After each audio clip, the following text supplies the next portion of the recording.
सर्व भूमिपुत्रांना नमस्कार. जय दिबा. खरं म्हटलं तर आपला 22 तारखेपासून आंदोलनाची आपण हाक दिली होती.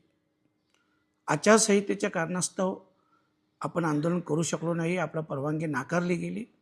परंतु सरकारने आपल्याला सांगितल्याप्रमाणे कुठलाही शब्द पाळला नाही आणि येत्या 25 तारखेला व्यावसायिक विमानसेवा रेग्युलर टेक ऑफ आणि लँडिंग हे चालू होणार आहे.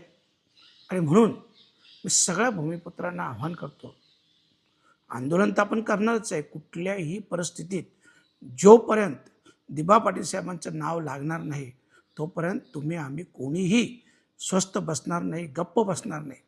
परंतु 25 तारखेला व्यावसायिक विमानसेवा चालू होतं आहे आणि म्हणून मी सगळ्या भूमिपुत्रांना आव्हान करतो की आपण सगळ्यांनी आपापल्या गावातून, आपल्या गावच्या प्रवेशद्वार असेल, आपल्या गावातील गावदेवीचं मंदिर असेल, कुठलीही चावडी असेल, अशा ठिकाणी आपण जास्तीत जास्त लोकांनी जमून या विमानसेवेचा निषेध करायचा आहे.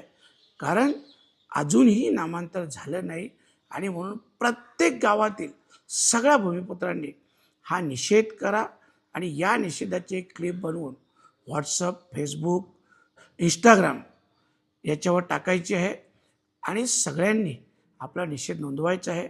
जरी आपण घरातून आपल्या परिवारासोबत काळा झेंडा दाखवून जरी निषेध नोंदवला तरीही चालेल, परंतु हा निषेध नोंदवणं हे आपल्या सगळ्यांसाठी गरजेचं आहे.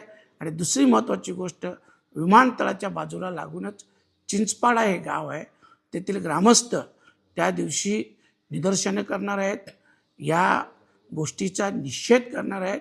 आणि म्हणून मी भूमिपुत्रांना आव्हान करेन की ज्यांना जमेल, ज्यांना शक्य असेल ते त्या ठिकाणी पोचवा आणि आपला निषेध नोंदवा.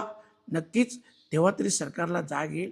पण पुन्हा एकदा सांगतो, 25 तारखेचा निषेध हा करायचाच आहे, परंतु हे आंदोलन थांबलं नाही, तात्पुरतं स्थगित आहे. पुन्हा एकदा नव्या जोमाने, नव्या जोशाने जशी आचारसंहिता आटोपेल तसे आपल्या आंदोलनाला सुरुवात होईल. आजच्या दिवसापुरती एवढंच. जय दिबा.